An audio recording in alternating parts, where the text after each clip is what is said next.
Olha, existem figuras na história que são um verdadeiro quebra-cabeça, né? E uma delas, com certeza, é o apóstolo Paulo. A jornada dele é uma história impressionante de transformação, de perseverança e, no fim, de uma fé que foi guardada até o último suspiro. Para a gente entender Paulo, a gente precisa começar com um paradoxo gigantesco. Como é que pode? O homem que foi o maior inimigo da igreja primitiva, de repente vira o seu campeão mais dedicado? Essa virada de chave de perseguidor a apóstolo é o ponto de partida de toda a história. Então, para entender essa virada, a gente precisa voltar no tempo, porque antes de ser Paulo, ele era Saulo. E a história dele não começa como um herói da fé, não, muito pelo contrário. Vamos ver como essa identidade inicial foi crucial para o que ele se tornaria. O segredo para entender o Paulo está justamente nessa identidade dupla que ele tinha. Por um lado, um judeu super devoto, fariseu, da tribo de Benjamim, que estudou com o grande mestre Gamaliel. Por outro lado, ele era cidadão romano, nascido em Tarso, totalmente inserido na cultura e no pensamento greco-romano. E essa combinação, que parece uma coincidência, foi na verdade a preparação perfeita para a missão que ele nem sonhava que teria. No começo, toda essa bagagem, todo esse conhecimento e essa energia foram usados contra a igreja. Saulo tinha autoridade para devastar a comunidade dos cristãos. E ele não era um opositor de boca para fora. Ele estava lá, na linha de frente, perseguindo, prendendo e até mesmo consentindo na morte de Estevão, o primeiro mártir. E então, no meio dessa caçada, tudo muda. Imagina a cena. Ele está a caminho de Damasco, com cartas de autorização para prender mais cristãos e, de repente, uma luz do céu o derruba. A pergunta que ele ouve é o que vira o mundo dele de cabeça para baixo. Não é por que você persegue a minha igreja, mas por que você me persegue. Essa pergunta pessoal de Cristo é o início da desconstrução total de Saulo. O que aconteceu com ele ali não foi só uma mudança de opinião, foi uma metanoia. É um termo grego que significa muito mais do que arrependimento. É uma transformação completa da mente, uma alteração total na visão de mundo, uma virada de 180 graus.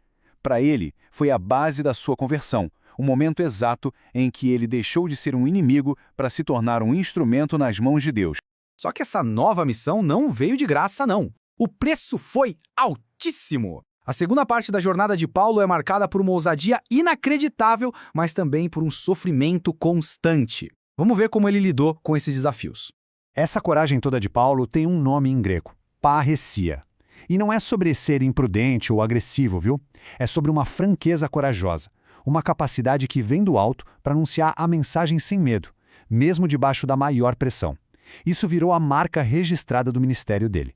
E claro, essa ousadia teve um custo. A lista do que ele enfrentou é surreal. Prisões, açoites, perigos de todos os tipos, fome, sede, frio, rejeição.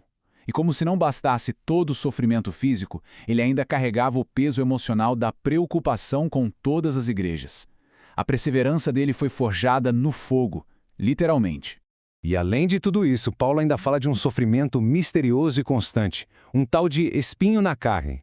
A palavra grega, skaulops, dá a ideia de algo pontiagudo, uma estaca, algo que dói de verdade. E o mais fascinante é a razão disso. Não era um castigo, mas sim um antídoto contra o orgulho, um jeito de Deus mantê-lo sempre humilde. E quando Paulo pediu, implorou para que Deus tirasse esse sofrimento, a resposta que ele recebeu mudou a história da teologia. A minha graça te basta. Aqui está o ponto central. A força de Deus não se manifesta quando a gente está forte e autossuficiente. Pelo contrário, ela se revela, se aperfeiçoa justamente na nossa fraqueza. É na dependência que o verdadeiro poder aparece. É na fragilidade do uno se mete que o mundo usa.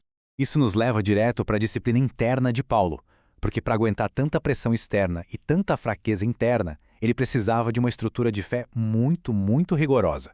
Vamos dar uma olhada em como ele praticava essa disciplina. A mentalidade de Paulo era a de um atleta de elite, de um lutador. Ele usa umas palavras bem fortes, né? Subjugo, reduzo a servidão. A motivação aqui não era ganhar a salvação pelo esforço, mas sim garantir que a vida dele estivesse em total coerência com a mensagem que ele pregava. O risco que ele via era ser adóquimos, uma palavra grega que significa reprovado ou desqualificado, sabe? Como uma moeda que não passa no teste de qualidade. Para Paulo, o perigo de ter um ministério sem santidade, sem coerência, era real e assustador. A disciplina era o que o protegia da hipocrisia e de se tornar ineficaz. Portanto, o objetivo final não era a perfeição, algo inatingível, mas uma vida de integridade. Uma vida em que as ações e as palavras estivessem tão alinhadas, mas tão alinhadas, que ele pudesse olhar com confiança para as pessoas e dizer: sejam meus imitadores. Era essa coerência que dava poder à mensagem dele.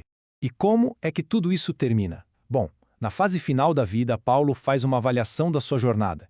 E ele resume tudo em 3 ações, 3 verbos poderosos que definem uma vida inteira.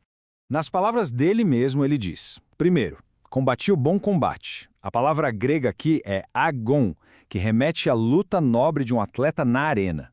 Segundo, completei a carreira, ou teleioo, que significa levar a missão até o fim com foco total. E por fim, guardei a fé. O verbo é tereo, que tem o sentido de vigiar algo precioso, como um sentinela que protege um tesouro. O resultado dessa vida de luta, foco e proteção não foi um vácuo. Paulo não deixou para trás só memórias ou ideias. Ele deixou um legado concreto, uma fé intacta, uma mensagem proclamada com coragem e comunidades de fé estabelecidas, prontas para continuar o trabalho. E com essa sensação de missão cumprida, a esperança final dele não estava nos seus próprios feitos, mas na promessa de uma recompensa. Ele olhava para a coroa da justiça não como um troféu que ele ganhou por mérito, mas como um presente, um dom a ser recebido das mãos de um juiz que é justo. A jornada de Paulo, de perseguidor a apóstolo, do sofrimento à perseverança, é um convite à reflexão, não é? E nos deixa com uma pergunta final, que ecoa na vida de cada um. O que realmente significa combater o bom combate e, acima de tudo, guardar a fé até o fim?